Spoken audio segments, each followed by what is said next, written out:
O mundo enfrenta essa onda populista, extremista e autoritária, e essa onda, evidentemente, esteve no Brasil.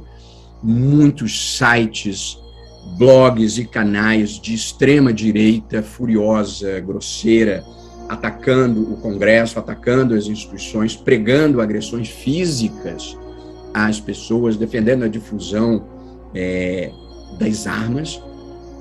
Nós tivemos momentos graves na experiência recente brasileira, com a participação do próprio presidente da República num comício na porta do QG do Exército, pedindo o fechamento do Congresso e do Supremo Tribunal Federal. Há 96 não tem um episódio de fraude no Brasil, eleições totalmente limpas, seguras e auditáveis, e agora se vai pretender usar as Forças Armadas para atacar.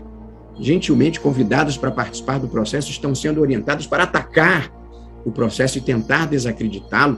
Ontem e hoje a gente vê em Berlim mais uma manifestação da mania de alguns brasileiros de falarem mal do Brasil, de lavarem roupa suja fora de casa. Foi nos Estados Unidos, em Boston, há 2 semanas, agora em Berlim, na Alemanha, na Europa.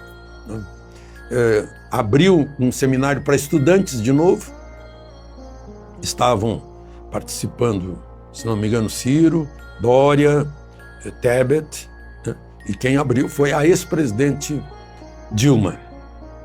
E aí ela se queixou do impeachment.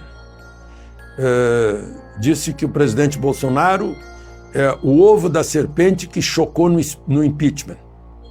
E que o impeachment foi um golpe, foi fraudulento. Aí acertou, né? Porque o parágrafo único do artigo 52 foi fraudado. Porque o artigo 52 no parágrafo único diz que o presidente condenado fica impedido de exercer cargo público por 8 anos. Isso não foi obedecido, né?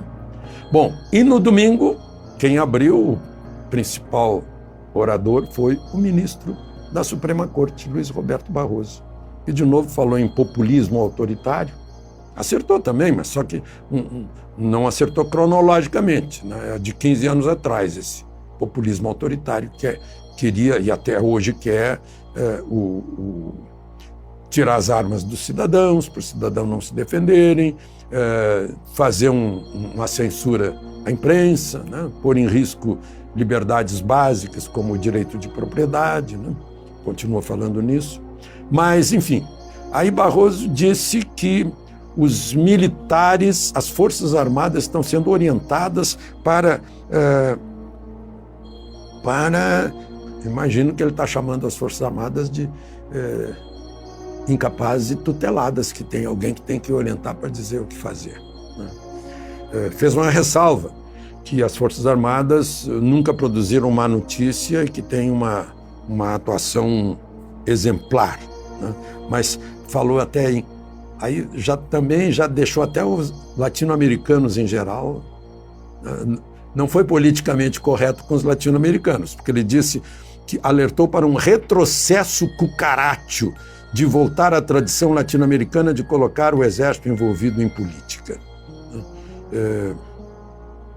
Enfim, eu fico imaginando, né, os estudantes lá em Berlim nunca viram isso em nenhuma Corte Suprema, de nenhum juiz de Corte Suprema lá da Europa, né? Eu até usaria os versos de Bilac, né? Diria: estudante, não verás nenhuma Suprema Corte como esta.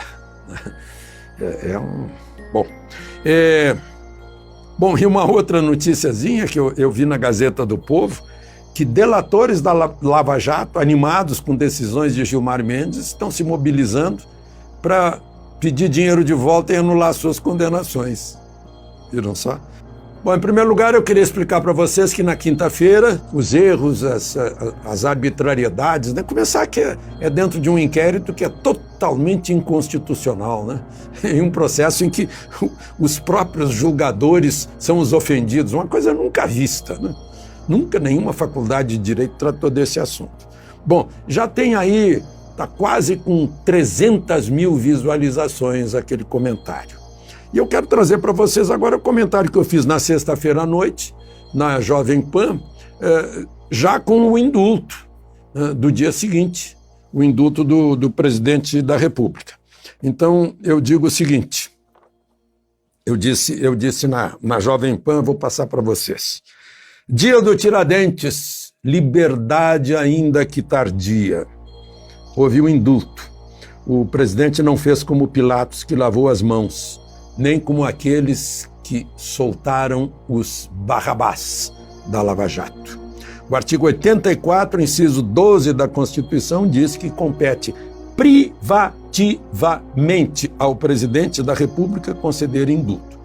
E o Código de Processo Penal, no artigo 734, estabelece que o presidente da República tem a faculdade de conceder essa graça, né, para quem ele quiser, na hora que ele quiser.